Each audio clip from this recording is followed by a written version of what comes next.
Today is Sunday, February 15th, 2026. And today I wanted to make a video talking about Serge Manass's Project Bluebeam and how it has to deal with The Wizard of Oz. So that movie, The Wizard of Oz, actually came out in 1939. I thought it came out much later than that. So that was one of the movies that I saw in my film studies class. It was a bullshit elective I took just to get easy credits, right?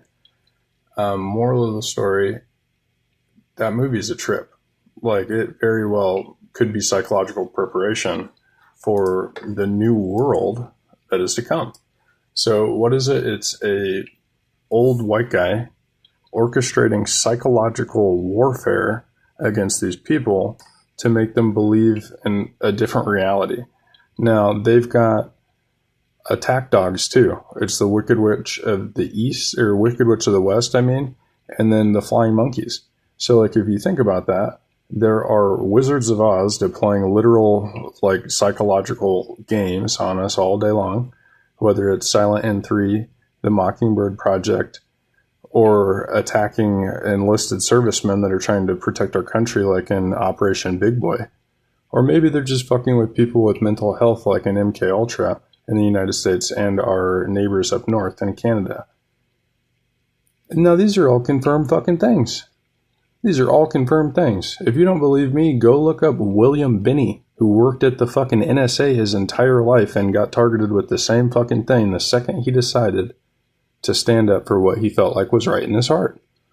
Now, that is not a reason to blacklist a person, motherfuckers.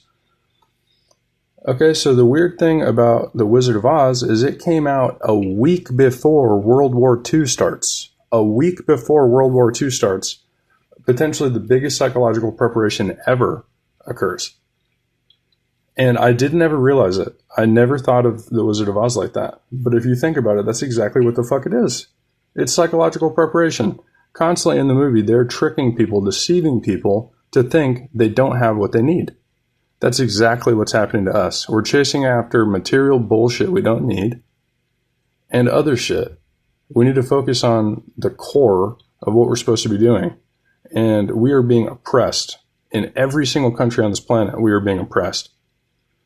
And the correlation between transhumanism, the World Economic Forum, a New World Order, Serge Manass trying to warn us about all this shit in Project Bluebeam, and talking about all the other ways that they can influence people. Now, media plays a gigantic fucking role.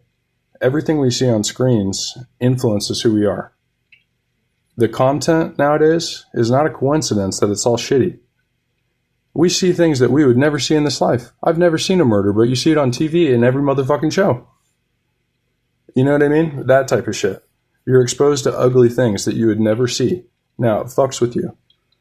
Now, what did we just get exposed to? 3.5 million files of fucked up shit. Where Bill Gates and Epstein are at one point talking about how they want to kill off the poor people in an email openly. Like, okay, call me later today so we can discuss it. Like, what the fuck, dude? No response is not the appropriate response. You know? And honest to goodness, I know it might sound nuts, but if you think about a movie comes out a week before shit hits the fan, World War II, and then in that movie, it is, first of all, it's a fucking movie, so you have people in front of a screen for 2 hours. And until I took a step back to really think about what the fuck is happening and what Serge Manass was talking about and psychological preparations, that 100% is a theme here, and that's how far this shit goes back, dude. That is how far this shit goes back. And a new Democratic president is not the answer, okay? You could see quotes from George Washington all the way back then, even further back, exposing the problems with a two-party system and how easily manipulatable it is to elites, whether that be English elites, United States elites, Israeli elites, Saudi Arabian elites, Indian elites, or a mixture of motherfucking all of them. And that's exactly what happens at Bohemian Grove every year. And that's why our insurance is as fucked as it is because our representatives don't represent us. You know who makes the laws are the fucking corporations. When people are, or when corporations are found violating things like the monopoly act, things that are supposed to be the foundation of our free country to make us have a chance in this capitalistic country, or what's called that, depending on what level of school you go to. Because once you get higher up, they're like, no, it's not fucking capitalism. It's dumb as fuck. No, it's what's supposed to be. It's what it's supposed to fucking be. And we don't have a chance because of monopolies, because of violation of the Fair Claims Act. And when companies like Google regularly violate something like our privacy, our location history, then they're just sued privately by every single state under the United States, essentially. And that money's held privately. Then a separate suit has to happen, a mass tort lawsuit for everybody else's shit that happened. And everybody gets about $5 when each state wins hundreds of millions of dollars to fund into shit like flock cameras and private prisons and other beautiful things like that. And everybody go watch Netflix, or it's just murder, murder, kill, kill, murder, murder. Like, what the fucking fuck? Everybody, we've got to wake up. We've got to wake up. We've got to wake up. Everybody being in front of a screen, everybody being in front of a phone all the time makes us that much more manipulatable.